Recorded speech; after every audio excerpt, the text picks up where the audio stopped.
Okay. Were you drafted or did you enlist into the Air Force? In the Air Force, I enlisted in the reserves. Yeah. But I was in the Army before that. I was drafted in the Army in that would be 1943, and went to Fort Leavenworth, and I was there probably 4 or 5 days, and I didn't pass the physical. And he said, the doctor that released me said I wasn't 4F, but he said, you can't see good enough. He said, if you were in a combat zone, lost your glasses, he said, you couldn't find your way around. So they sent me home then and said, as long as I kept farming and had a job that was essential to the war effort, they probably wouldn't bother me. And so I was farming then, and I went to work for the Corps of Engineers out at Camp Phillips, and they didn't bother me for a long time. But then I was drafted in 1946, 3 years later. Where were you living at the time? Same place I am now. That's on the farm there south of Smolin.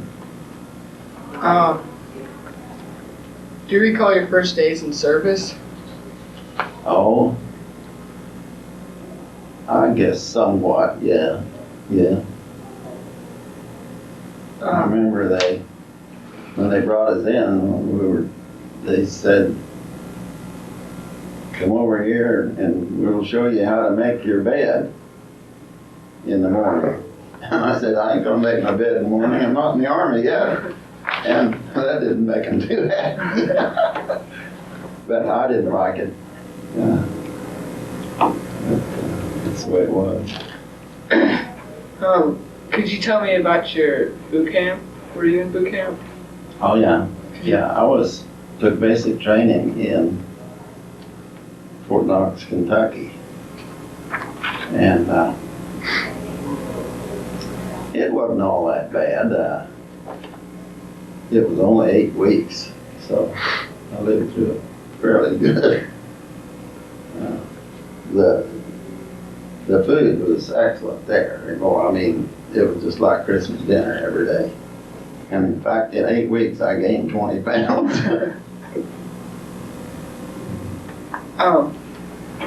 Do you remember your instructors at boot camp?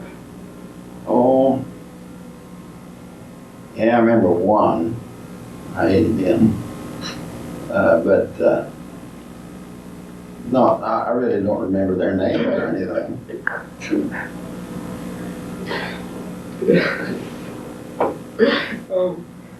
Did you serve in any wars?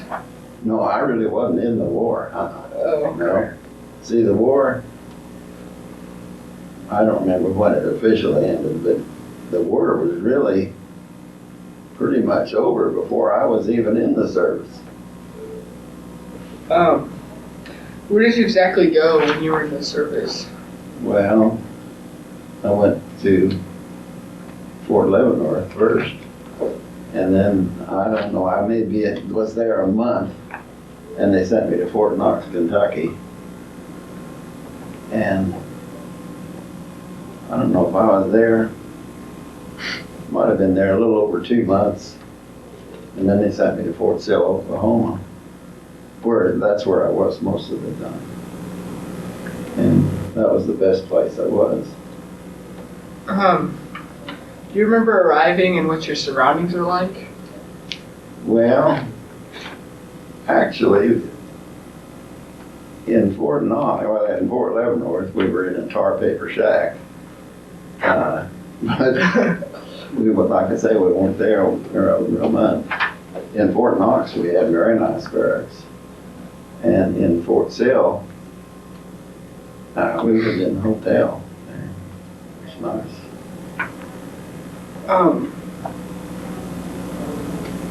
Tell me about a couple of your most memorable experiences.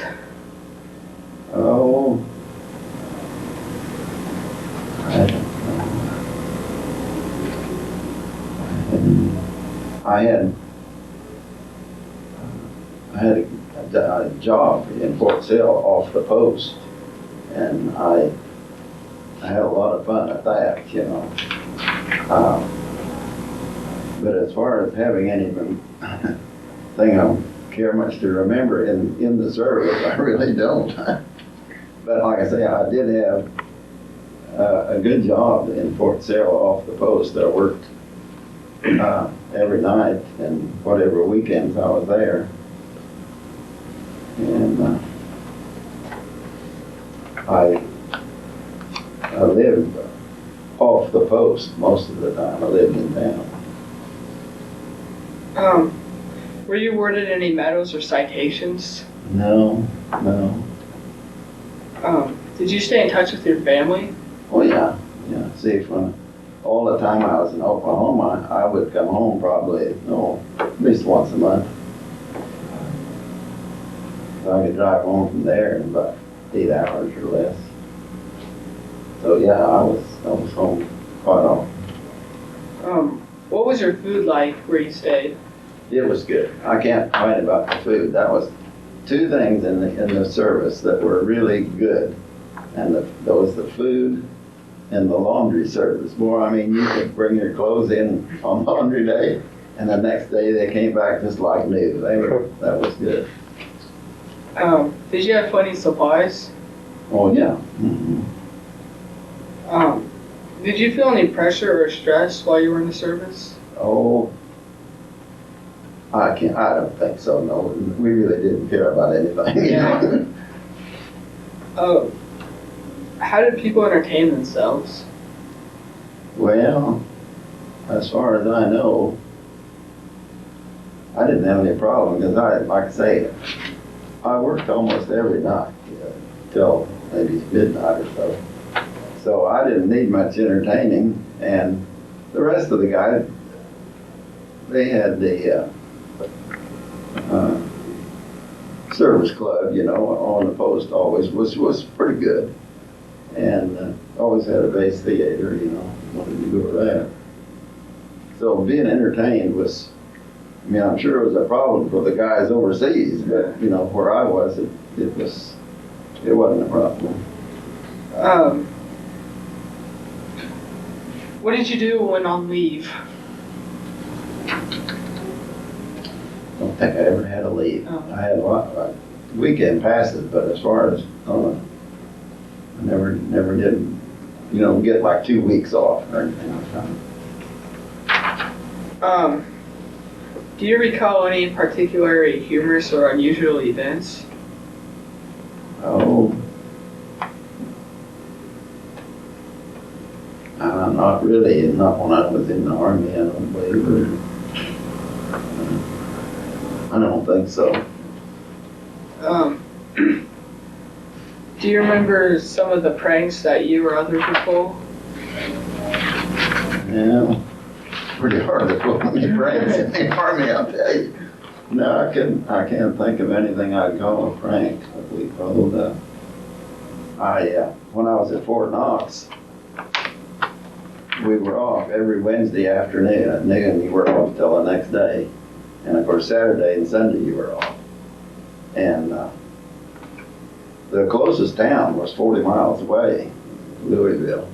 So at like 12:15, I'd go down to the end of the line at the bus station, and I'd load up the car and take them to town for $5 a piece, because if they waited for a cab to go, it was $5, and then I had to wait for 2 hours.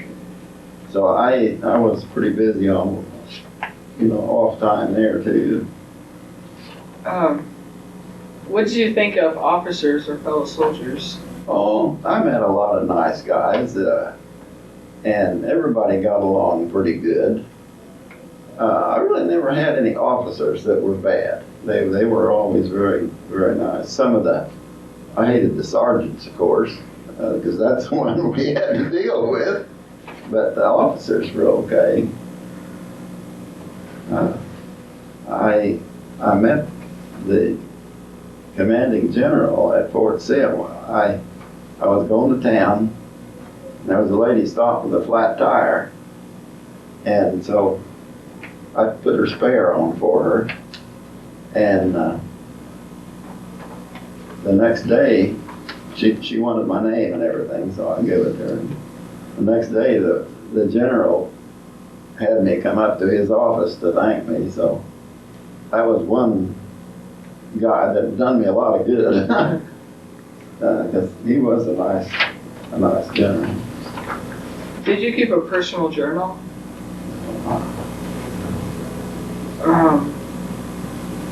Do you recall the day that your service ended? Oh yeah. I was discharged from Fort Sill, and I was driving a '37 Chevy, which I've still got, and there was 6 of us that got discharged that day, and we were all going to Oklahoma City and on.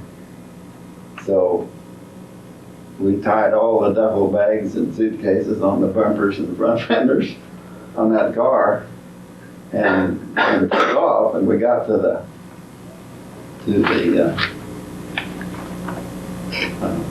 gate to go out of the post, and they stopped us and said, "You ain't going out on the road like that." And I said, "Oh, we ain't." Then we took off.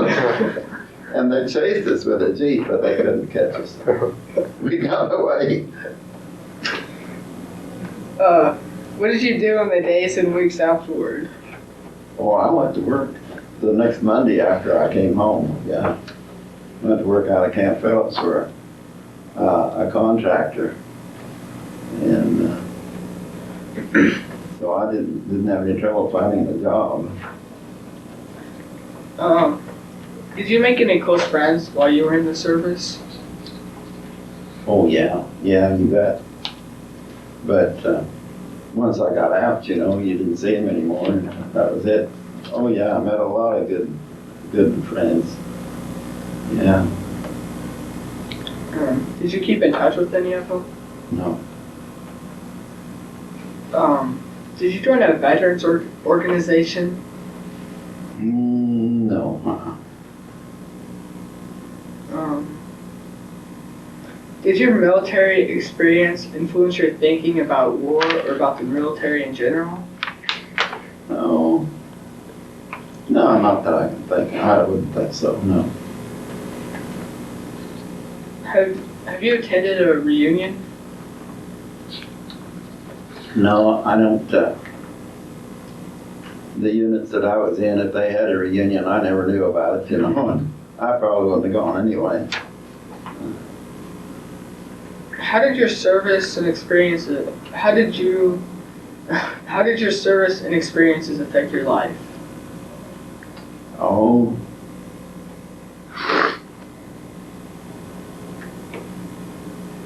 I don't know if they really affected me much more than the time I was there, And once I was out and home, I don't think it had any effect on my life. Is there anything you'd like to add that we have not covered in this interview? Oh, I don't think so, but I think this is a nice thing for you guys to be doing, because I'm sure, guys that were in the war and in Europe or in the Pacific, have some interesting things to tell. And, but both my times, well, when I was called up in the Air Force, I had enlisted for 3 years. Well, when I was about 3 months left to do by President Truman, he extended the reservists a year.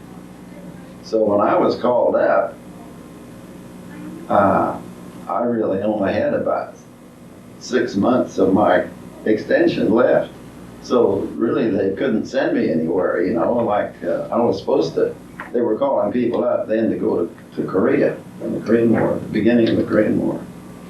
And so I was at Fort Warren at Cheyenne, Wyoming. And they said, we can't send you anyplace, but we can't send you home either. So I was there for a while, and they finally did say, no, you're free to go. So that was, really, it didn't do anything in the Air Force Reserve. So I guess that kind of covers it.